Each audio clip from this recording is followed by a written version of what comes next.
saaka waxaa halkan soo fadhiisiyay anigoo wasiirka arrimaha gudaha arrimihii ka dhacay shalay galinkii dambe iyo xalay magaalada waxaa dhacday mudaharaadyo fool xun oo dhibaatooyin badan geystay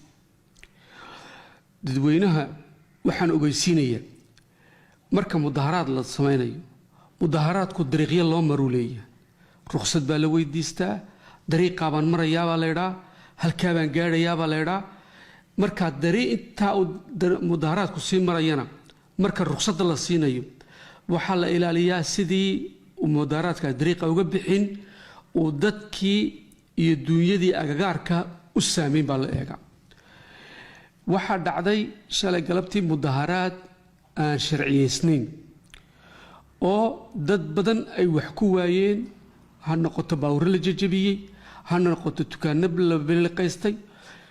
waxaasina wax aan ogolaan karayno amba aan ruqsayn karayno ma ahin amba aan dul qaadan karayno ma dadweynaha waxaan uga digaynaa in ay mudaharaadyada caynkaas oo kala ah ay dib ugu noqon intii shalayna gaadhay way nagu filantay intii shicibka shalay gaadhay way ku filantay annagu waxaan mas'uul ka nahay dadka isku socodkooga alaabahooga iyo amnigooga amnigaas inuu qofna ku xadgudbo ma ogolaanayno hal ogaado taasi waa dhagay far dadkan mudaharaadka hor socdaan biciyaalka yar ama dumarkan la soo ururinayna waxaan leeyahay halkan nagu wado horta bal isweydiiye maxaan ku socdaa maxaa dariiqani wada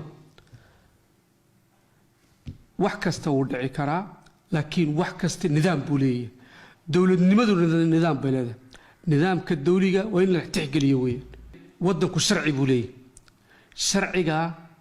cid ka sarreysa ma jirto qaraabo ha noqoto saaxiib ha noqoto oday ha noqoto islaan ha noqoto inay yar ha noqoto nin kasta oo sharciga ku xadgudbana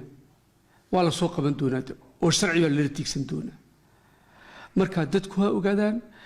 meeshani waa wadan sharci leh oo nidaam leh nidaamka ninka ku xadgudbana isaga yaqaanada in la deynaysa ha ogaado والسلام عليكم ورحمة الله وبركاته